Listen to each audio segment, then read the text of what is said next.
O Naruto que você conhece não é o mesmo que o mundo ninja viu. Pra gente, ele é o protagonista, o garoto que nunca desistiu, que sofreu, que caiu, que levantou mais vezes do que qualquer um conseguiria contar. A gente acompanhou cada detalhe dessa jornada de perto, mas o mundo ninja não estava lá. O mundo ninja não viu as noites sozinho no apartamento, não viu as vezes que ele foi ignorado, humilhado, deixado pra trás, não viu o quanto custou cada vitória. O mundo ninja só viu o resultado. E quando você olha só pro resultado, a história que se forma é completamente diferente, porque essa história não começa com um garoto sonhando em ser Hokage. Ela começa com a pior noite que Konoha já viveu.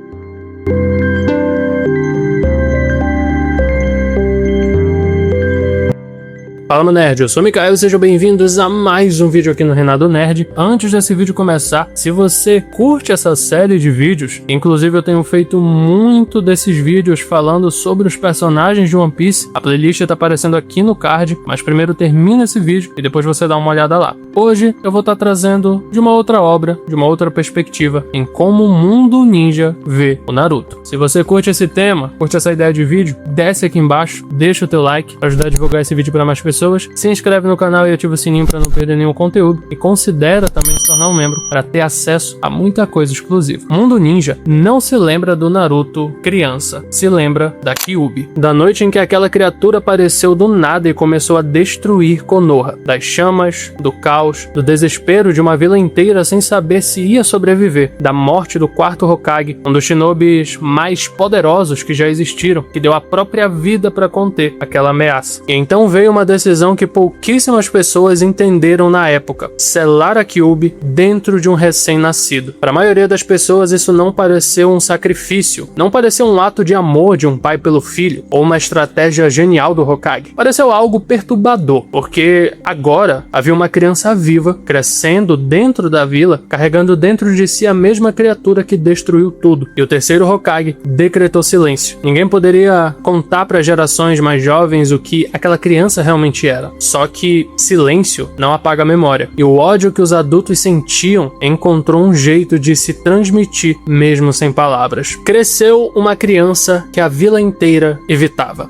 Sem explicação clara, sem motivo declarado, só um desconforto coletivo que ninguém conseguia nomear direito, mas que todo mundo sentia e repassava. Os adultos se afastavam, os filhos repetiam o comportamento sem entender o porquê. As pessoas no mercado cobravam mais caro ou se recusavam a vender, os donos de restaurante pediam para ele ir embora, e o Naruto, sem entender nada disso, fazia o que qualquer criança faria para ser notada: causava confusão, pichava monumentos, aprontava na academia ninja, gritava que ia ser Hokage para qualquer um que quisesse ouvir. Para a vila, aquilo confirmava o que já achavam: era um garoto problemático, sem controle, sem futuro, o pior aluno da academia, aquele que reprovava, que atrapalhava, que não levava nada a sério. Ninguém enxergava por trás disso um garoto desesperado por atenção. Ninguém queria enxergar. E é aqui que a imagem que o mundo constrói sobre o Naruto começa. Não com admiração, não com respeito, mas com descaso.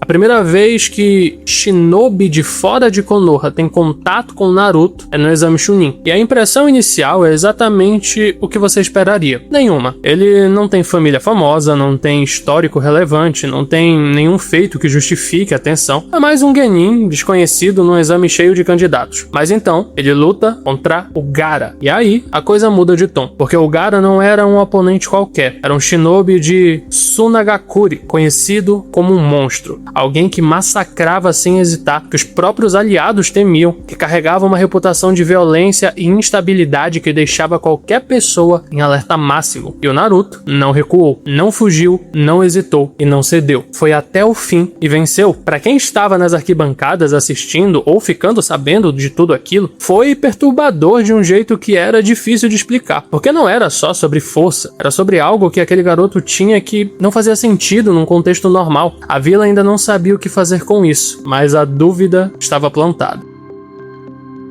E então, o mundo ninja descobre algo que muda completamente a percepção sobre o Naruto. A Akatsuki está atrás dele. Pra quem não sabe o que é a Akatsuki, que eu acho um pouco difícil, mas sempre tem gente nova, é simples. A organização mais perigosa e temida da era, formada por alguns dos shinobis mais poderosos que já existiram, com um plano que ameaça o mundo ninja inteiro. uma organização que não perde tempo com alvos irrelevantes. E eles querem o Naruto, especificamente ele. E o motivo era, obviamente, pela biju que ele carregava dentro de si. Embora o mundo ninja como um todo não tinha todas essas informações. Agora pensa no que isso comunica para qualquer pessoa de fora. Você não precisa saber exatamente quem ele é. Você não precisa ter assistido nenhuma das lutas dele. Só o fato de que os mais perigosos do mundo o consideram uma prioridade já diz tudo o que precisa ser dito. Esse garoto não é ordinário. E o mundo ninja começa a prestar atenção de um jeito diferente.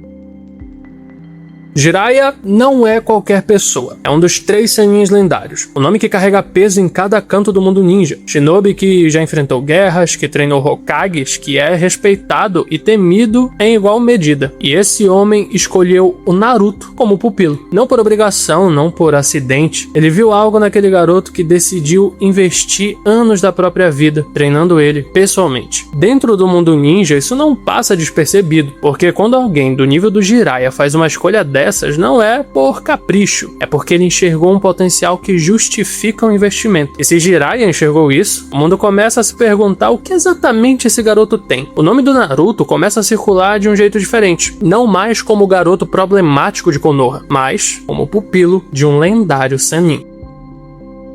Quando Naruto volta para Konoha após anos de treinamento com Jiraiya, algo é imediatamente perceptível para qualquer um que estava presente. Ele não é mais o mesmo. Não é só sobre força, embora isso também seja evidente. É sobre a forma como ele se porta, como ele age, como ele entra no ambiente e ocupa um espaço. Há uma presença diferente, uma determinação que antes parecia teimosia infantil e agora parece algo muito mais sólido. A vila ainda carrega resquícios do preconceito antigo. Velhos hábitos não desaparecem de um dia para o outro, mas algo mudou. Os que duvidavam começam a hesitar, os que torciam começam a acreditar de verdade. E mesmo os mais resistentes percebem que ignorar o Naruto está ficando cada vez mais difícil. Konoha não o trata como herói, mas já não consegue mais tratá-lo como invisível. E então vem um momento que muda tudo. O Pain chega em Konoha. E não é uma invasão discreta, é devastação total. Construção por construção, bloco por bloco, a vila vai sendo destruída. O Hokage é capturado. Os Shinobi de Konoha tentam resistir e são derrubados. O caos se instala de um jeito que ninguém estava preparado para enfrentar. E então, o Naruto aparece. A vila inteira destruída, com medo, sem saber se vai sobreviver. Olha pra cima e vê aquele mesmo garoto que rejeitaram por anos, descendo no meio do caos sem hesitar. O que se segue é uma luta que acontece na frente de todo mundo. Não em um lugar distante, não em segredo. Ali, no meio dos escombros da própria Konoha, com sobreviventes assistindo de onde conseguiam. A luta é brutal, intensa, vai além do que qualquer um esperava. Mas o que choca mais não é nem a batalha em si, é o que acontece depois. Naruto vence Pain e em vez de simplesmente acabar com ele, vai até Nagato. Chega até o homem por trás de tudo e converte, muda, faz aquele homem que havia destruído uma vila inteira reconsiderar tudo. Para quem estava assistindo aquilo, não pareceu uma vitória militar, pareceu algo que vai além do que Shinobi normalmente fazem.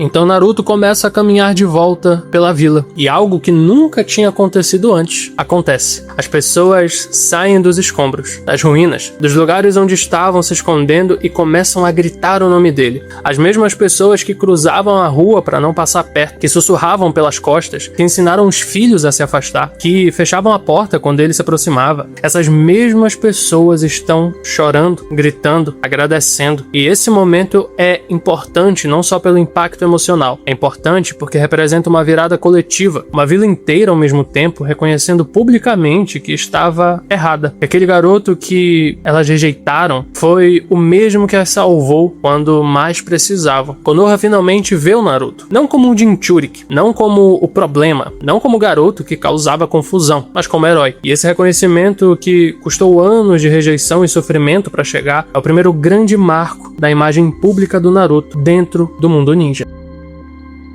Mas o que Konoha viu foi só o começo, porque então vem a Grande Guerra Ninja, todas as nações unidas contra uma ameaça comum, shinobi de cada canto do mundo ninja lado a lado pela primeira vez. E o Naruto é mantido escondido propositalmente, porque os líderes sabem que ele é um alvo prioritário, só que ele escapa. E quando chega ao campo de batalha, o impacto é imediato e impossível de ignorar. Shinobis que nunca tinham visto o Naruto de perto, de outras vilas, de outras nações, experienciam pela primeira vez o que ele realmente é. Não é só sobre o nível de poder, embora isso seja evidente, é sobre o efeito que ele causa nas pessoas ao redor. Aliados que estavam perdendo o ânimo voltam a lutar com força total. Shinobis que estavam no limite encontraram algo para continuar. A simples presença dele no campo de batalha muda o estado emocional de um exército inteiro. Isso não é algo que qualquer shinobi faz. Isso é algo que líderes fazem. E o mundo ninja, pela primeira vez, de forma ampla e coletiva, está vendo isso acontecer na prática.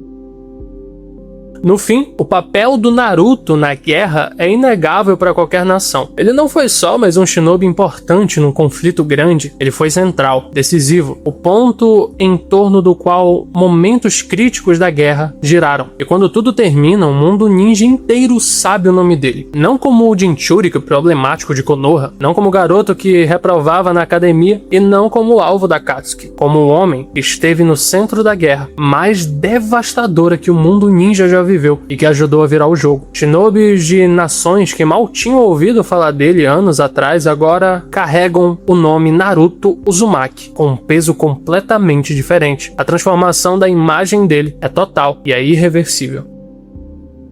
E então vem o fechamento de tudo. Naruto Uzumaki se torna o 7º Hokage de Konoha. Para e pensa no que isso significa para o mundo ninja que acompanhou essa história. Um Jinchuriki, criado sem família, sem apoio, sem ninguém que acreditasse nele nos primeiros anos, rejeitado pela própria vila desde o nascimento, que passou a infância sendo evitado, sendo ignorado, sendo tratado como um problema que ninguém queria resolver. Esse mesmo homem agora ocupa o posto mais alto que existe em Konoha. E de bônus, ainda é filho do 4º Hokage, o relâmpago amarelo de Konoha, Minato Namikaze. Agora, ele está no posto que ele gritava que ia conquistar, quando ainda era uma criança que ninguém levava a sério. Para qualquer pessoa do mundo ninja que conhece pelo menos uma parte dessa trajetória, isso não é uma conquista pessoal de alguém talentoso que trabalhou duro, é algo muito maior. É a prova de que o caminho que ele escolheu, a forma como ele enxergava o mundo, a teimosia com que ele insistia, mesmo quando ninguém acreditava, era real, era válido, era possível. O garoto que a vila inteira ignorou virou o líder dessa mesma vila.